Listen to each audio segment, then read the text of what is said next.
আসসালামু আলাইকুম, সবাই কেমন আছেন? আশা করি সবাই ভালো আছেন, আমিও ভালো আছি।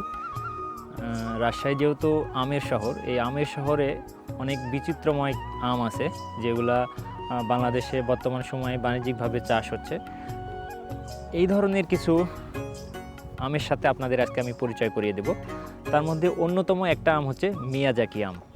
এটা এই যে দেখতেছেন আমার যে পেছনে যে গাছটা, এটা হচ্ছে মিয়াজাকি আম। এটা জাপানের একটা জনপ্রিয় এবং বিখ্যাত আম, এবং এই আমটা দেখতে অনেকটা লাল হয়ে যায় এবং দেখতে খুবই সুন্দর, অত্যন্ত মিষ্টি এবং আকর্ষণীয় সুগন্ধ হয়। সাথে সাথে দেখতেও ইউনিক লাল রঙের। এটা এখনও আর কি মানে পুক্ত হয় না, এখনও অনেক সময় বাকি আছে।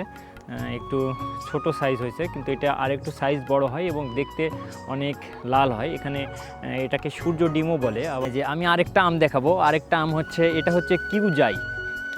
এটা হচ্ছে আপনি থাইল্যান্ডের একটা জাত। এটাও বাংলাদেশে অনেক জনপ্রিয় হয়েছে এবং এটা চাষাবাদ হচ্ছে, এবং এটার সাইজ প্রায় 1 কেজি থেকে 2 কেজি হয়। এটা এখন 500 গ্রামের মতো ওজন। এটাও সাইজ অনেক বড় হয় এবং এটা খেতেও খুব সুস্বাদু। এই ধরনের যে আমগুলো আছে রাজশাহীতে বা রাজশাহীর আশেপাশে চাঁপাইনবাবগঞ্জ, এগুলাতে এখন বিদেশি যে উন্নত জাতগুলো আছে এগুলো চাষ হচ্ছে। এটাকে তাইওয়ান কিং বলে, তাইওয়ান কিং। এটাও 1 কেজি থেকে 2 কেজি হয়। এগুলা অনেক পাতলা আটি এবং সুস্বাদু হয়, এবং এটার ফাইবার অনেক কম, মানে আঁশ অনেক কম থাকে। এই আমগুলা এখন অনেকেই শখের বশে চাষ করছে এবং এগুলো খুবই লাভজনক। এই কিং চাকাপাত আমটা, এটাও অনেক সাইজে অনেক বড়।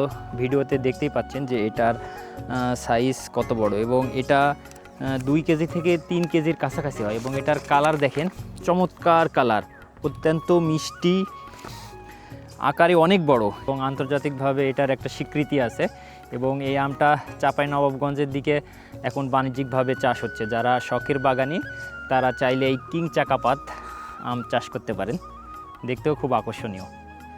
আরেকটা আম, এবং এই আমটাও অনেক জনপ্রিয় এবং এটা লোকালভাবে অনেকে চাষ হচ্ছে, এবং যেখানে সেখানে নার্সারিতে পাবেন ব্যানানা ম্যাঙ্গো। এবং এটা অনেকটা কলার মতো দেখতে, এই জন্য এটার নাম ব্যানানা ম্যাঙ্গো। এটার সাইজও অনেক বড় হয়।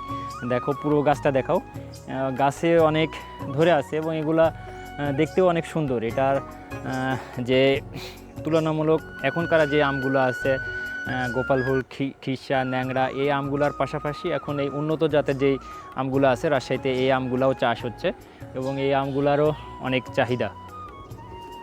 আম বাগানের পূর্ব শর্ত হচ্ছে আম গাছে প্রচুর পরিমাণে রোদ লাগতে হবে এবং গাছে পানির ব্যবস্থা করতে হবে। দেখেন এই পুরো বাগানটাতে দেখেন কি পরিমাণ আম ধরে আছে, চারিদিকে তাকিয়ে দেখেন গাছগুলা ছোট ছোট, এবং এগুলার বয়স 3 বছর করে। 3 বছর বয়সে এই গাছগুলাই কি পরিমাণ আম ধরে আছে।